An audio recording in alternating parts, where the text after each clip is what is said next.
Hello again, everyone. Ladies, gentlemen, crocodile people, ghosts, aliens, leeches, lizards, whatever the fuck you are.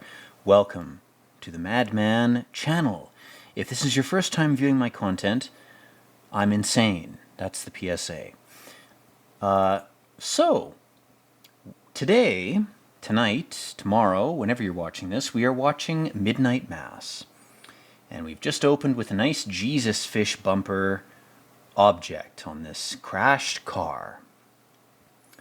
So this series, it's a series that I reckon's going to make me want to rant quite a bit, because it's got a lot of that old symbolism in it. It's got a lot of Jungian archetypes and symbols and dream objects and all sorts of crazy shit. It's going to make you want to go schizo about it. But it's just another piece of human content, and we're all flawed ape idiots, so, it has the same flaws as everything else. It's not more significant. Except it is. Guys, I love this series. This series kind of was like a shotgun blast to my pineal gland. It kind of blew me away. It blew my mind in a way that very few other things have, other than maybe True Detective. This series is extremely good. It's unapologetically strangely good, to the point where I wonder why it was allowed to be made. It sort of slipped through the cracks, as it were. So, let's keep our feet here. Let's keep our magnetic boots glued to the spaceship floor here.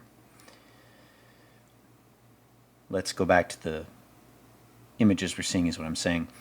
Basically, this guy killed this chick in a drunk driving accident. That's the opening event for this. The inciting incident, we call it in storytelling terms. And this nice chisel-jawed, Nordic-looking fuck is being thrown in prison. 10 years, 40 years, 200 years? How about I'm doing none of them? Yeah, you're going to do all of them, bro. You're going to do 2,000 years. How's that sound as a sentence? 2,000 years. Interesting. Anyway, basically this guy kills this chick because he's a drunk driving, degenerate, piece of shit idiot. And now he's in the clink. He's in Angola, and I got a lot of brothers in there like to owe me a favor. You kill a white girl in a drunk driving accident, you're gonna have a lot of non-white people doing a lot of non-white things to the non-white parts of your body, my friend. That's the voice of God, aka Marty.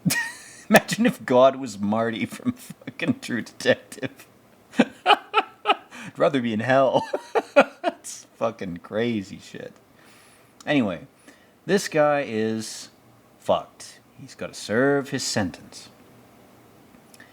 And every time he tries to go to sleep, like he is in this scene, because he's a person who has a soul and is not a Apple Vision Pro wearing, Tesla driving, Silicon Valley demonic drone, he actually feels guilt about what he's done because he knows it's wrong.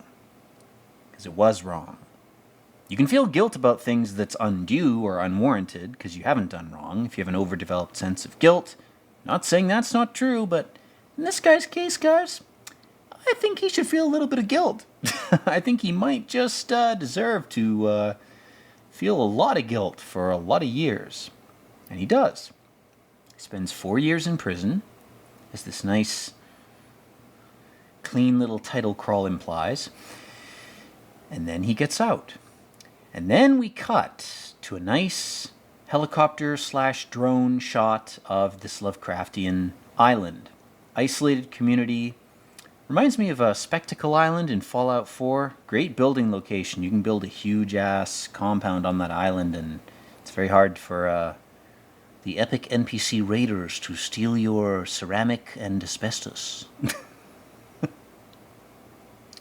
Anyway, basically it's a fishing island. It's a fishing town. Its entire industry is based on fishing. A lot of parts of the East Coast U.S. are like this. A lot of islands are like this on the East Coast US, and also in Canada where I am, because I'm a leaf. Hey guys, I'm a leaf blowing in the wind. How you doing? My Prime Minister is Castro's bastard son, and he's currently sucking the microcock of Xi Jinping. Welcome to my life. Anyway, all that crap aside, this type of environment is basically any coastal western location. Even, I'm sure, a lot of parts of the west coast of Europe are like this. Even some Scandinavian places probably share a lot of similarities with this, mostly revolving around fish. And again, we had the Jesus fish at the beginning. That's not just a religious symbol, it's literal. It's like, well, these guys survive because they can catch fish. And basically, we've got a bunch of family crap here. This means nothing. It's Stephen King, Stand By Me garbage. What you have to understand is the economics behind things, because economics is the real shit. What has happened to this island is that fishing has dried up as an industry, no pun intended, because of oil spills and other contaminants reducing the yield of fish for the fishermen, whose entire existence is based on one type of tradecraft, one type of skill. It'd be like if toilets suddenly weren't necessary, all the plumbers would go out of a job, you know? That's what's happened to these people. And we're sort of introducing all our characters here. We have this sort of, not quite a MILF chick. She's like in her late 30s. She's approaching MILF status here. We have a Stephen King child. We have his boomer parents. And then we, of course, have his brother who is coming back to the island from Angola, or whatever the fuck hellhole prison he was in. And then we have this church, and my God, the casting in this, I gotta make a comment here. There's a priestess, or a female rectoress, whatever you would call her, that is the same actress that was used in the Stephen King film adaptation of the movie, the book The Fog, or the short story The Fog. And that character in that adaptation is insufferably annoying. She's like every stereotype of every fundamentalist religious kook, you know, L. Ron Hubbard tier type of grifter that you've ever heard. And she's a female version of that in The Fog. And in this, she plays exactly the same character. They didn't even pretend. They didn't even bother to pretend. She's the same character in this. And again, a lot of this first episode, you know, I'm comfortable ranting over it and going off on tangents because it's basically exactly what you would assume it would be. It's Stephen King, teenage pot-smoking kind of, you know, bullshit. It's just establishing these characters as real people. But the fact that this series has the balls to even waste your time to establish these characters means something, because the series, the writers behind it in particular, are assuming that you actually give a shit, or will give a shit about these characters, and you will, you know, in the subsequent episodes. So this introductory period, hopefully you've watched this before my commentary, is worth paying attention to, because these characters, you know, as boring and trite and stereotypical as they might seem now, you know, later events in the series will, let's just say, pile some weight on their stories as characters. And it makes this introductory episode have more meaning and value, especially in subsequent viewings. And this character as well, this black chick who's in a wheelchair. It's important. These character traits are not presented to you for a lark or for political points, social credit points. They're not done for that type of crap.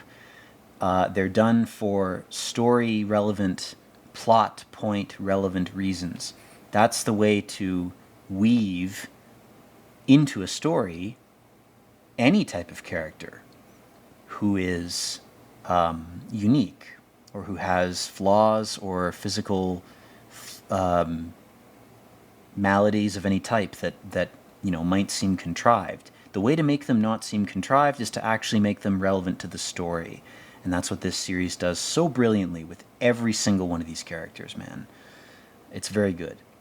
And now we have a very creepy Lovecraftian scene. This is straight out of like the early parts of a Lovecraft short story, where we have this dark-haired character coming out of nowhere. We haven't even seen his face. And he has this creepy green Victorian trunk that obviously has something in it. And he unlocks a big, creepy Scooby-Doo haunted house padlock off of the trunk. What could be inside?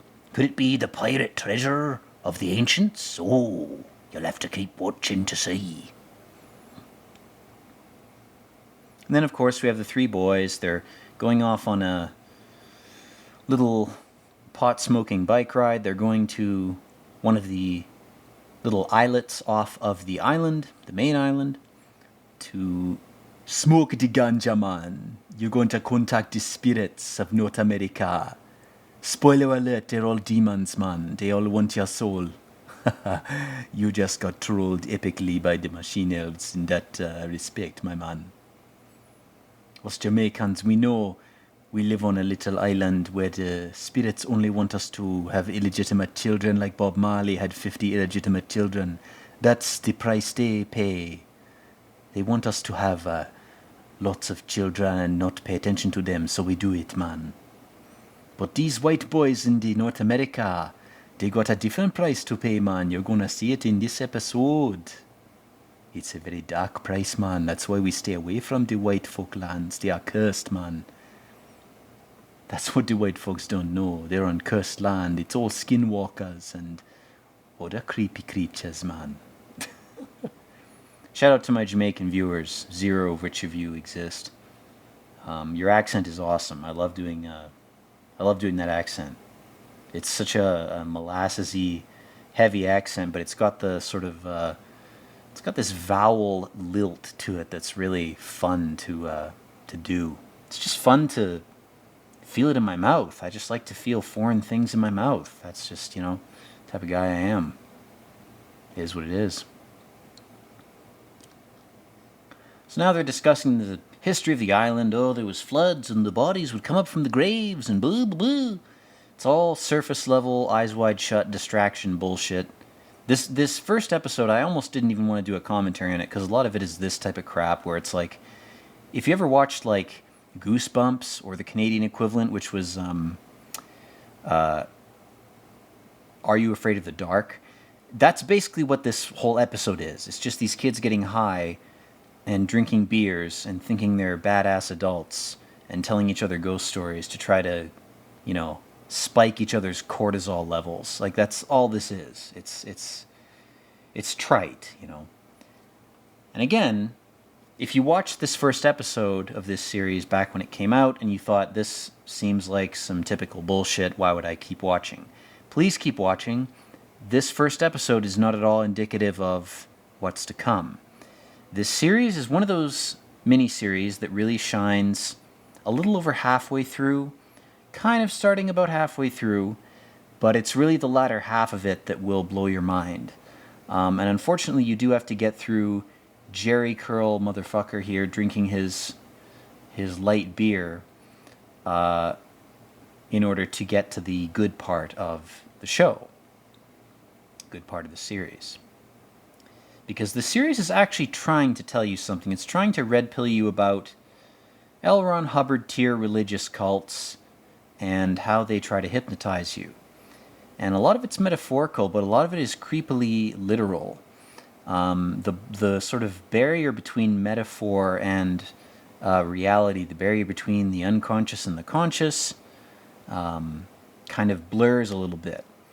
And that's what's creepy about this. Any series that actually creeps out anybody with an IQ above room temperature has to do that. It has to take things that you've dreamt about or thought about, and it has to overlap them in a type of Venn diagram sense with things that you are rationally and logically committed to believing.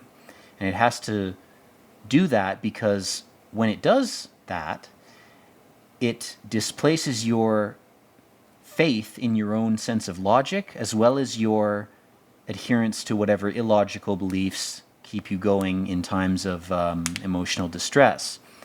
It displaces both sides of your psyche, your consciousness, both hemispheres of your brain, whatever you want to call it. Real horror will muddle your faith in both your creative and your logical sides of yourself.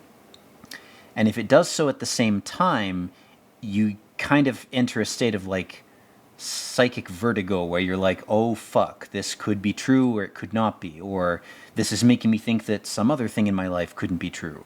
That's what real horror is if you have half a brain. If you don't have half a brain, if you're an idiot, real horror is the Paranormal Activity movies where you're just being startled, you're being jump scared, you're getting an adrenaline spike, which means nothing because you're not even a conscious person. You're a drone. And your only sense of anything close to fear is an adrenaline spike. It's being scared by something randomly entering your field of vision when you didn't expect it. That's what an idiot defines as horror or fear. And unfortunately, the Reddit suits have kind of polluted my definition of what constitutes horror, because they're so obsessed with A24 type shit and the slow burn epic slow horror Blair Witch blah blah blah that they've gushed about it so much, those of them that have 95 IQ, that they've kind of ruined horror as a field or as a genre or a concept, whatever you want to call it. They've kind of ruined it. But 90 IQ people with an IQ between 85 and 105 tend to do that. They tend to be smart enough to ruin things. Whereas people below 85 are too dumb to do anything but eat popcorn. And people above 105, in most cases, are smart enough to shut the fuck up. Excluding me. I'm too dumb to keep my mouth shut. It's my one Achilles heel. I have to spout shit. I have to say things. That's why I have this channel. So I can do that, and two of you will enjoy it. Or at least it will justify your jobs as people surveilling me, where your whole job depends on people like me existing. Congratulations, I'm paying your paycheck. It's not your boss paying your paycheck, it's people like me. If I didn't exist, you wouldn't get a paycheck. Your wife and kids would starve. Anyway, this chick just got a mammogram, blah blah blah. Establishing type shit. This is a lot of kind of exposition, but it's done well. It's done visually for the most part. There's not a ton of dialogue. Again, it's a lot like True Detective, where the dialogue feels natural. If there was less dialogue, you would probably still be able to figure out what was happening. That's how you can tell if a visual media object or piece like this is good, is if the characters had half the lines they do, you'd still be able to figure shit out. That's the mark of a good piece of TV. And this series isn't perfect. There's some very, very fucking cringy, pseudo-spiritual monologues later in the series that I hate. And I wish they weren't in here. I wish they were 1/5 of the length they were. But unfortunately, you got to take the bad with the good. Nobody's perfect, even the screenwriter of this. In this scene, again, this is all establishing stuff. We're just establishing that here's our hobo bearded drunk guy who ends up in the drunk tank every fucking weekend or every other day, and his valiant Indian minder is telling him, I had to put you in here because you were fucking with the town. You were fucking with people, causing a disturbance, keeping people awake. Any sane authority figure would have thrown you in the clink for being a sauce-faced moron. And this black dog with little demonic ears is really scaring our wannabe holier-than-thou priestess chick, who is playing, again, exactly the same character that she played in the Stephen King adaptation of The Mist. Excuse me, I called it The Fog before. The Mist is where this chick has shown up as an actress before, and she's very good in that as a person that you want to beat to death with a lead pipe. That's her type of character. She's very good at being a smarmy, holier-than-thou, self-assured, uppity, poncy, patronizing type of person who you really just want to beat to death, reducing her face to a red foam with a lead pipe. That's the type of character that she plays. She really does summon up those primal variants of hatred. And that's very effective. She plays a very good villain in this, and in The Mist as well, which is a movie we should probably do a commentary on at some point. But anyway, here we are back in Fallout 4. We're passing by a bunch of houses that the developers didn't want to develop interiors for. So those of you who play Fallout 4 with mods, you got to download the Beantown Interiors mod for that. That'll flesh out some of those interior cells for you. And so, our main character's mom, rubber banding back to things, she's filling him out. She's saying, hey, let me fill you in. Your dad's working in a factory now because the fishing has dried up. Very bleak. You'd almost rather be back in prison than be here. But here he is, He's back home, back with his parents. We've all had to move back home when our small business fails or our, whatever we're doing fails, and you end up back with your parents, your boomer parents who have 10 million in assets that are totally locked away from you during the exact time in your life when you could potentially make use of some of that, despite your limited experience and knowledge of finance. You could potentially do something with it, but they're probably going to hold on to it until you're 50. And at that point, you are just going to use it to purchase an expensive exit from life that involves a long stint of exorbitant hedonism. But if you'd gotten that money when you were 33, man, imagine what you could have done with it. Imagine if you'd had a little bit of something, Imagine if you'd had a fertilized plot of soil to plant seeds in, as opposed to a rocky wasteland. But, they're going to hold on to it. That's their choice. They paid for it. They worked hard for it, guys. Let them have it. And again, she's sort of reminiscing. She's like, no, there's people have left the island because things are drying up. I'm so distressed. The guy's like, I was in prison, motherfucker. Can you imagine what I've been through? Have you been through that? You been locked up before? No, you haven't, have you? You got nothing to compare your life to mine. And he's trying not to be a dick. He just nods, He's a good son. He's not disrespecting his parents. They don't deserve it anyway. But man, I feel for the guy in this. And now there's sort of a PSA going on about a storm. And they're sort of warning all the people, this drunken guy, despite his ineptitude and degeneracy, actually does serve a function in the community. He's able to do one thing, which is, manage some power lines or something, or he's able to maintain some infrastructure. And this chick is such a cunt, man.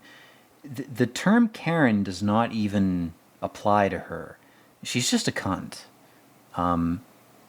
Karens would beat her face to a red foam with a lead pipe for being too Karen-y. She's almost not a character in this. It's kind of a shame because she's such a cunt that you can't really believe that she's a real person. She's such a bitch.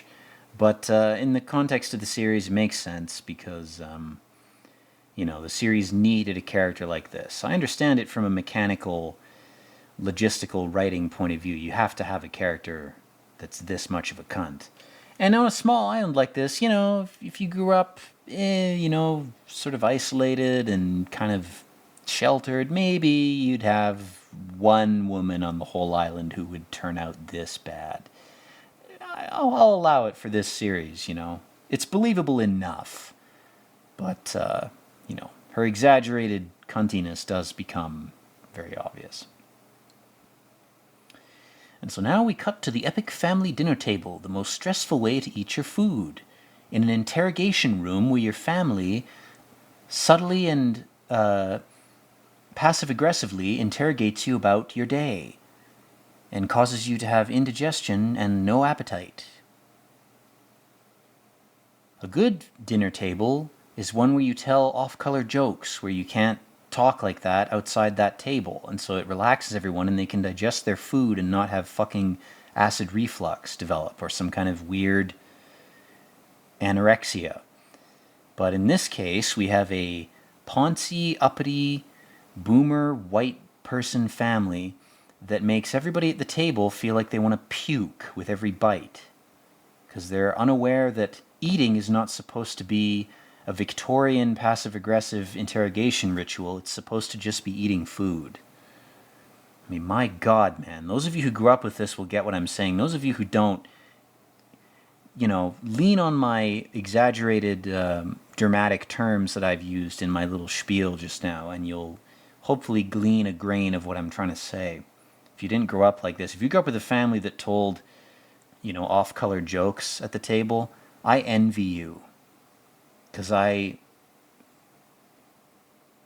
would have been able to eat without wanting to puke if I'd been in your family.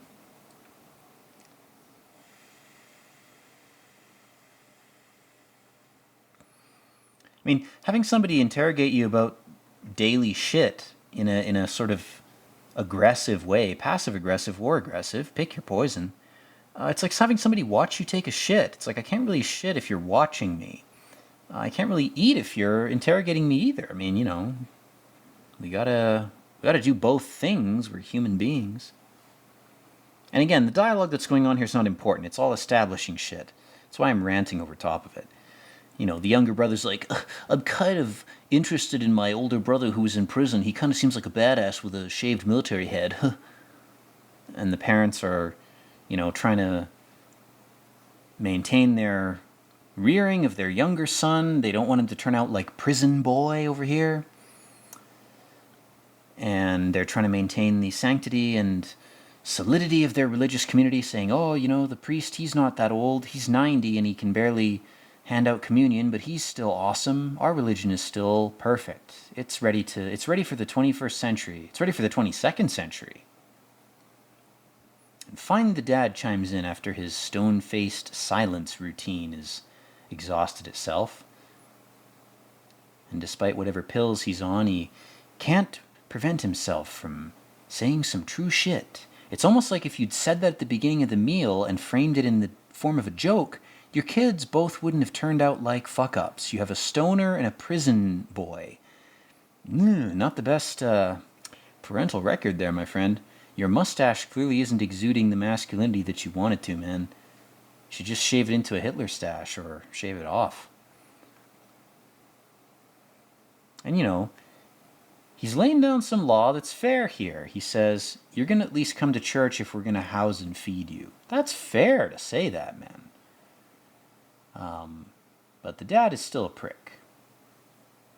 But not as much as this chick, man. This chick is like, it's like Satan with a lobotomy. She's not even as clever or crafty as something demonic or satanic. It's like a lobotomized demonic servant. She's very, very cooked. And again, I'm using, Judeo-Christian dramatic religious terms because that's the entire point of this series. If you're watching the Amazing Atheist version of this, I would say, she's a woman who's been brainwashed by liberalism. That's how I would criticize her if that were the case.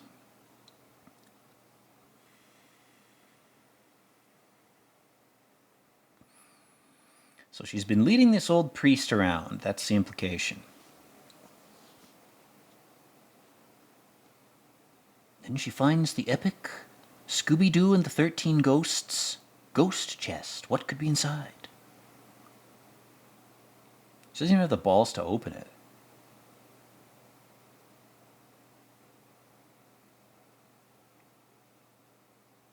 Then our dark-haired figure comes into frame and we cut to a cat. Poor kitties. A lot of cats die in this. I'll do a trigger warning here for my fellow toxoplasm-infected drones out there. A lot of cats die in this. Case in point.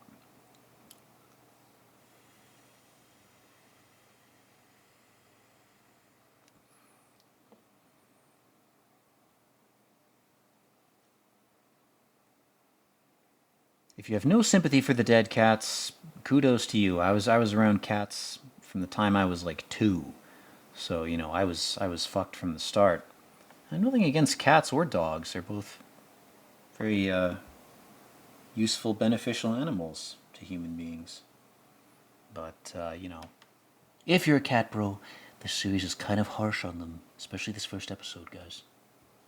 Legitimate trigger warning, there are dead cats in this episode. I've been going to St. Patrick's and having Irish coffee in the morning so I can stand how boring the sermon is. If I'm drunk enough, it's like a fever dream. And the son's trying to be good. He's like, I was just in prison for killing a woman while I was a drunk idiot, so, I'll try not to be a douche.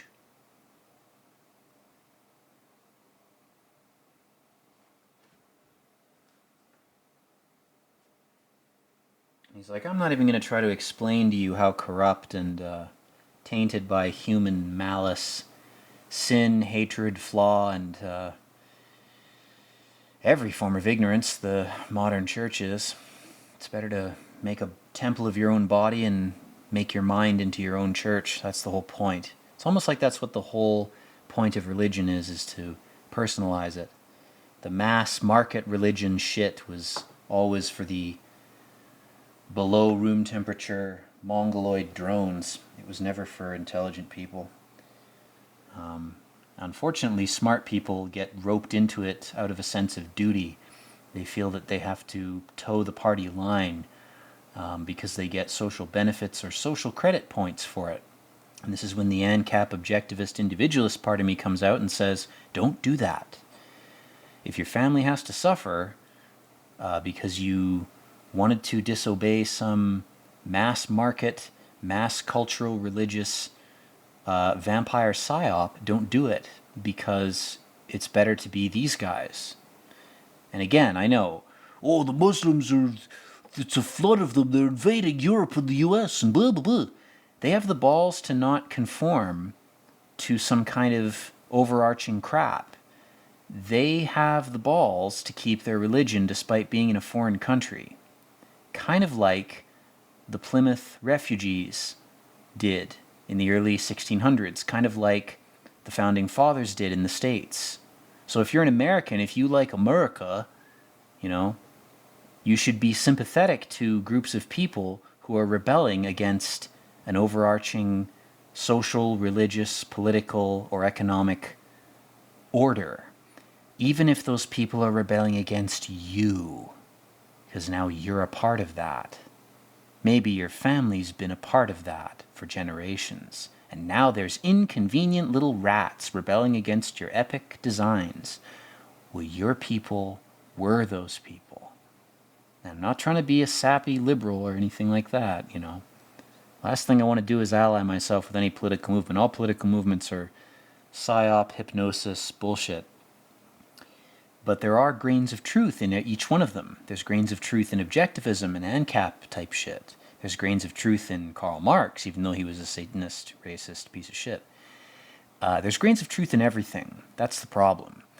You have to pick the grains out and reassemble the glass castle out of the bits of sand if you want to actually use your brain. If you don't want to use your brain, just get on whatever bandwagon or train or hay wagon or whatever the fuck you want to get on and ride your way to whatever little corner of hell you prefer to go to. Yeehaw! Giddy up! I didn't do any research or look into anything. I'm a retard. I believed what I was told because I trusted the people who told it to me. Doesn't matter how much you trust people. Everybody's flawed. Everybody has a half-baked, half-assed picture of reality. Don't trust someone's views the same way you trust them as a person. They might come defend you in a self-defense situation, but that doesn't mean you should believe what they believe politically. I feel like I'm talking to toddlers. I mean, it's pathetic, but I know that a lot of you listening to me will gain something from what I'm saying. And I'm not congratulating you for doing that or congratulating myself for recognizing it. It's sad. I wish I didn't have to say it.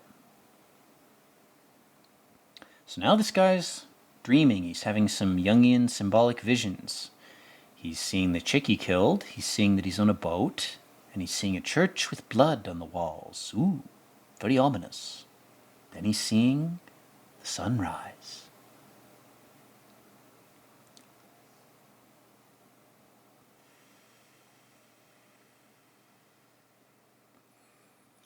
Some great shots of the town and the harbor here, man. I wonder where they shot this. I never looked that up. I never looked up where their location was. And then, of course, this episode is called Genesis. We have this rotting church that really just needs a good chlorine spray painting on the siding to get rid of that moss, but they're too cheap to do it, or they're too poor to do it. More likely, they're too poor. And these altar boys, you know, they're good boys. They're doing everything they've been told to do. He's like, seems like the priest's been drinking a little more of the altar wine than he's supposed to be.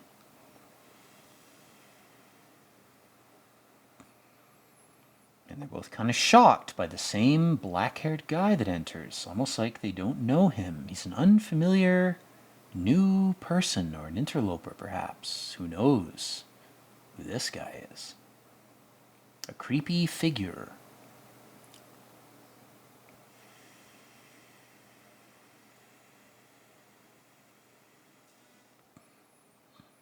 As opposed to unordinary time. That's madman time, where I go to bed at 7 a.m. and wake up at 3 p.m. That's unordinary time. That's what they're talking about. Ordinary time is 9 to 5 time. Also known as pleb time. Only geniuses have unorthodox sleep schedules.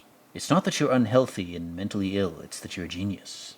If you have an unorthodox sleep schedule, you're obviously a genius.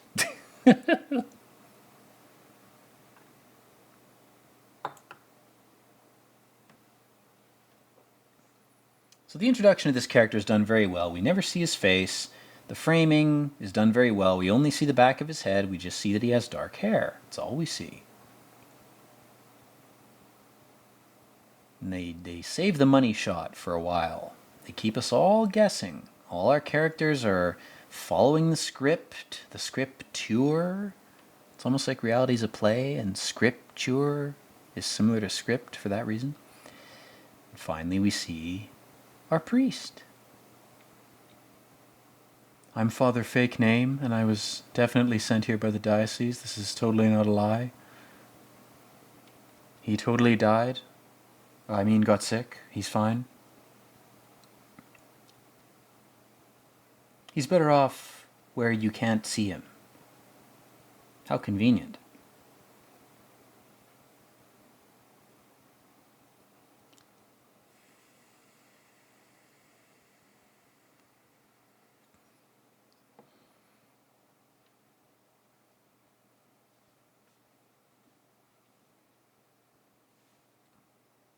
It's almost like if this had been legitimate, he would have maybe warned people before the sermon, but he chooses to sort of lay it on them like a nice big fat Easter egg shat right out of his ass.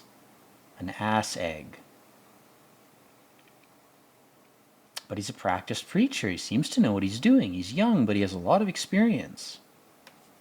He knows how to modulate the tone of his voice like a TED Talk to hypnotize the 80 IQ and below mongoloids who are his audience, who comprise his audience. He's a vampire who knows how to gain thralls. What a clever fuck.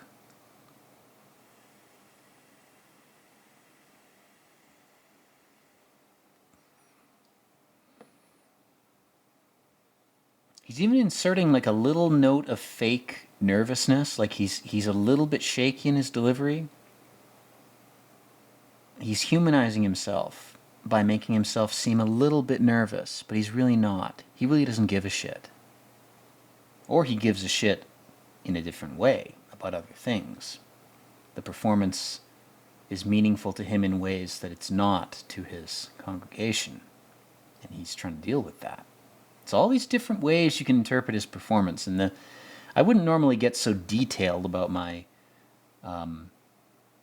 listening in on the dialogue of a show like this, but this show is very good. It's very subtle. There's a lot of little things it does that make up for the big cringy crap that it shovels into your eyes. There are some bad monologues later in the series. I hate them. I wish they were a fifth of their length. There's a lot of lingering, there's a lot of Stephen King tier character development in this where it's like, yeah, dude, we get it. Like, you could have done this in a third of the time and we would have understood who our characters are. You don't have to ram it down our throats like this. But I'll forgive this series for that because the latter half of it, is very good. And the little nods, the little details, like the girl who's in the wheelchair, those all pay off. They are not done for visual or political reasons. They're done for narrative reasons. They have a point to them, which means they actually matter. And the people who are actually crippled who are watching this probably appreciate being portrayed in a way that matters to the story rather than being portrayed as a cardboard cutout. Same thing with different races. It's much better to integrate someone's racial background into the actual narrative if you're going to shove them into the story than it is to put them there and pretend that their background means nothing. That's more racist than actually giving that character value in the story that's connected to whatever personal aspect. They could be blind, white, black, purple, or green. Doesn't matter. If you give that characteristic of them weight, even a guy who's drunk or a guy who's addicted to weed, whatever. There's a drunk in this whose drunkenness makes sense in the context of the narrative. It's not just a character trait put on him like a cloak to make him seem fun or unique or interesting. His drunkenness has a point to it in the context of the story. If that doesn't exist for a character, that character seems artificial and people will boo and throw their popcorn. Even the 80 IQ Mongoloids will throw their popcorn at the screen and go, why is that guy like that? It didn't connect to the story. People aren't that stupid. If you assume they are, it doesn't make them dumber. It doesn't lower the bar. It just lowers the piece of art you've made. That's all it does. You can't psyop people into being dumber and easier to enthrall. That doesn't work. All you can do is make your art better. That's what this series does. Now, rubber banding back to this plot point here, we have our prison boy and his epic ex-GF, who is pregnant by another man. Oh, he's been epically Shakespeareanly cucked.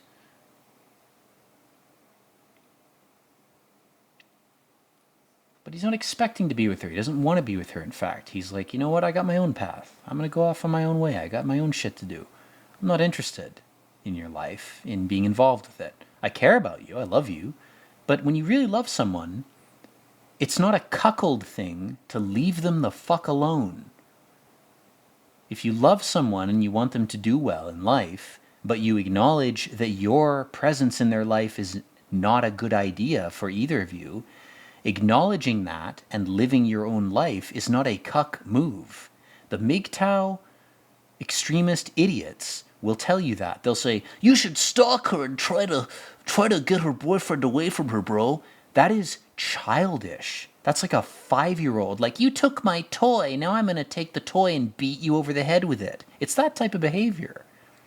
You got to leave people the fuck alone. If you have an ability to improve their life in a platonic way, fine. But if you know that a romantic relationship is not going to work, if you're mature enough to even see that, then congratulations, you're an adult, you're a man. You don't have to pay for child support for a kid that's not yours. That's not what I'm saying.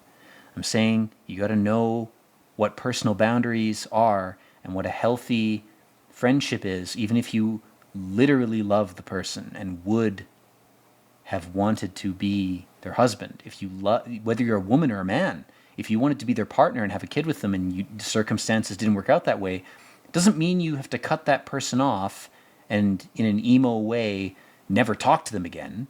It also doesn't mean that you have to stalk them. It's almost like there's a happy medium, a third way, a middle path between the two extremes. It's almost like that's always true. I feel like a broken record saying this shit. But this series brings all this up because the characters are very well developed. And this guy's basically telling her, again, this is all character development shit. He's saying, I read a whole bunch of religious books in prison. I had a lot of time, you know. I was secluded like a little monk. And, you know, in between butt rape sessions, I was able to read a whole bunch of texts. And I was able to figure out that they're all trying to cope with death. It's almost like all religions that are human-made are death cults because they're obsessed with death. Whether they revere it or condemn it, they're obsessed with it. Not being obsessed with death is the way to get closer to God. That's the religious secret that nobody will tell you. You have to undervalue, devalue, or diminish the value of death in your life and just live. That's divine. Just play the D&D game of reality. Don't be a wanton idiot with your health and your mortality, but don't obsess over it to the point where you become this cunt who's devoted her whole life to religious performance. And we'll see what she gets out of that later in the series. She gets a very big reward, guys. In fact, God teleports her right to heaven and says, you're actually the hero of this story. You were so cunty that I want you to be my right-hand woman. I want you to be the new Mary. That's this chick's fate. I'm sorry I spoiled it for you guys. She's actually the hero of the story. She actually gets to go to heaven first. Everybody else goes to hell. Sorry. You know, it is what it is. Couldn't help but say it.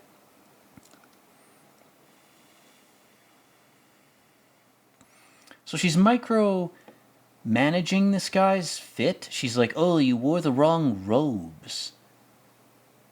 You know, I'm so desperate to maintain my sense of relevance to you as a slave that I'm going to criticize your robes, that you wore them in the wrong way or on the wrong day. What a pathetic worm of a human being. She's so desperate to remain in his good graces that she grasps at straws. She invents a criticism or she finds one that she can nail this guy for. Just as an excuse to even talk to him. She couldn't just talk to him and be like, hey, I'm glad you're back. Let me know what I can do to help you. No, because she's a selfish cunt. She's going to go, oh, I have to criticize you in order to maintain my ego. Blah, blah, blah. And here we have our two tragic lovers. Our Romeo and Juliet. My God, they're destined never to be together. And she's like, don't bullshit me. How are you actually feeling? You know, be real with me for a second here. I can handle it. And he goes, I'm fucking lost, man. Like, I've been in prison for a while. I don't know what I believe. I'm just kind of drifting right now. And he goes, in prison, at least I had a routine. I had, you know, a routine imposed upon me by other people. I didn't have to deal with self-discipline. It was all external. And you deserved that, man. You killed a chick while you were drunk. Obviously, you needed some external discipline.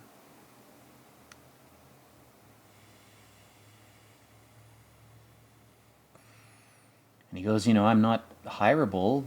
I don't have any money. What the fuck am I supposed to do? Like, I don't have a place to start. I can't even see a path in front of my face. You know, I got no prospects here. I'm home because I have to be home. That's the only place I have any sense of hope. You know, he just admits it. He's like, I have no purpose. I'm just sitting in my parents' house.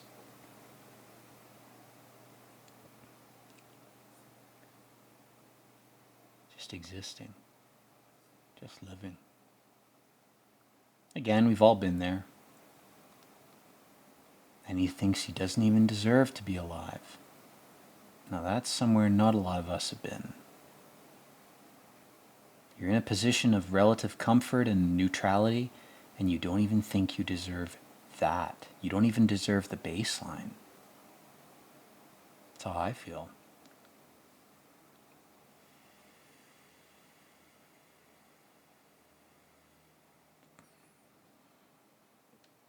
And she goes, just ride it out. If you're in a position of stasis, be static. Just wait.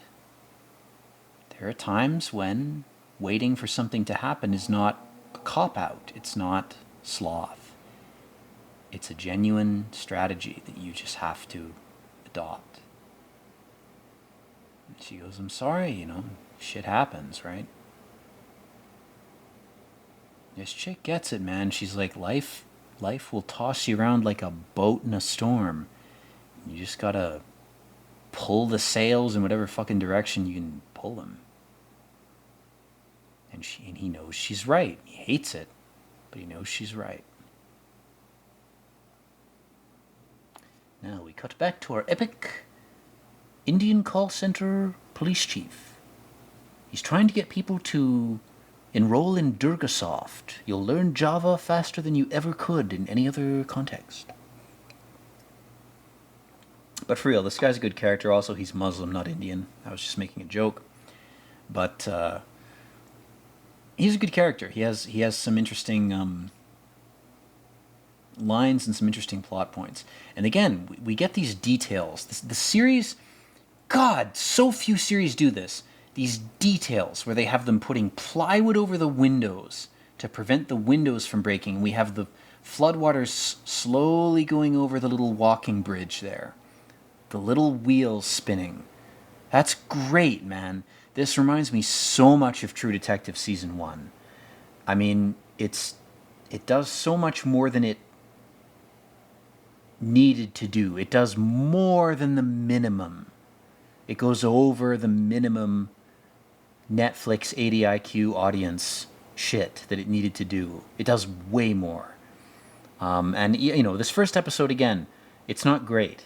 You know, if you guys are bored at this point, if you've even watched this commentary up to this point, I get it. It's boring. You gotta keep going. You gotta have faith, guys. You gotta have religious conviction. You gotta have faith in the madman religion of please keep watching this because it gets better. That's my only religious diktat that I'll give you is just keep watching this particular series. It gets better. It's very good. And if you've already seen it, also keep watching because my commentary will probably tell you some things you didn't think of. That's the whole reason I make these videos is I just want to share my takes because when I read reviews of things, when I look at, you know, a series after it's come out, and I see what people have said about it, and no one is saying what I was thinking when I watched it, I go, well, I should probably talk about this. Because I've had at least a unique idea. It might be totally bullshit and wrong and insane, but at least it's different. At least it's new. It's not something an algorithm could vomit out at you, even if you fed it the whole series. It would just give you some Wikipedia article summary. So there's this creepy guy wandering around, and our main character runs after him. Is it our epic priest? Does he have dementia? Is he just wandering around? He's emaciated, he's sick, he's got dementia. You gotta go after him. You gotta help him. Eventually he gives up because the guy straight up disappears. Again, very spooky. But it's minimally corny. I mean, the rain is fake. We all know that. Looks fake. It's too dense. Real rain is not that dense. Anyone who's doing fake rain, it's always too dense. You always have the sprayers oriented so that the rain looks like 1,000 nail guns placed right next to each other. Real rain does not fall like that. The droplets are further apart. Fucking Fallout 4 has better rain than that. And the rain glitches out when it interacts with certain objects. It fucking sucks. And so they're all concerned. You know, this is potentially their priest. They want to make sure he's okay. They're a good family-oriented, community-oriented town. They're, you know, looking out for their own. Ooh, lots of carrion birds in the sky today. Why could that be?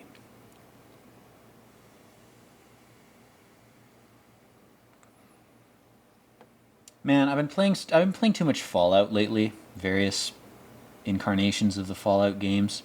So these white picket fences, they're just reminding me of like scrapping the white picket fences in Sanctuary because I wanted to rebuild it into an Institute outpost. Because I always do that. So I always side with the Institute. Mankind redefined. I really want to do like a let's play of Fallout, but the problem is that series is so disjointed. Like the intermittent spans of just killing shit and scrapping things are so hard to predict that I don't feel like I could do. I guess I could do the main quest and read the dialogue, but I don't know. Maybe I'll try it. I'll record it. If it sucks, I won't upload it, but I feel like I want to do that. That game's been a big part of my life. It's a very good game. Fallout 4 specifically, it sucks ass in terms of the writing and the story, but the mechanics of the game and the visuals and the design of the dungeons is so good that you don't really care about the story. And in a little bit of a sense, that's kind of why I like this. I mean, here's your dead cats. But this series, where it fails in story, doesn't fail as much as Fallout 4 does. Fallout 4 sucks ass in terms of writing.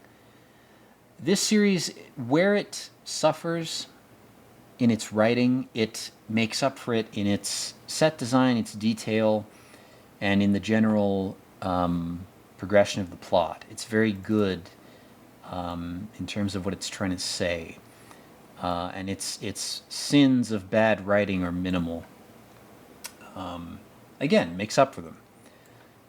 In the same way, Fallout 4 makes up for its horrendous writing with incredible dungeon design, weapons, etc., etc. But anyway, guys, enough of that crap. We are at the end credits here. There is still 3 minutes left, but I'm going to end the recording here. I hope you enjoyed this. I enjoyed watching it again. I haven't seen this series for a while. Last time I watched this, I was baked out of my mind on weed, so it's nice to see it again with a clear eye. I hope you're doing well, physically and mentally. Keep your health in check. Take care of your loved ones. Keep in contact with them. Where friends and romantic partners will leave you, your family will not, if you have a good family. If you have a bad family, fuck them. Find another group. But if you have a good family, don't underestimate that shit. Be good to them, and they'll be good to you. With that having been said, everyone, at about 57 minutes 33 seconds, I'm going to say peace out.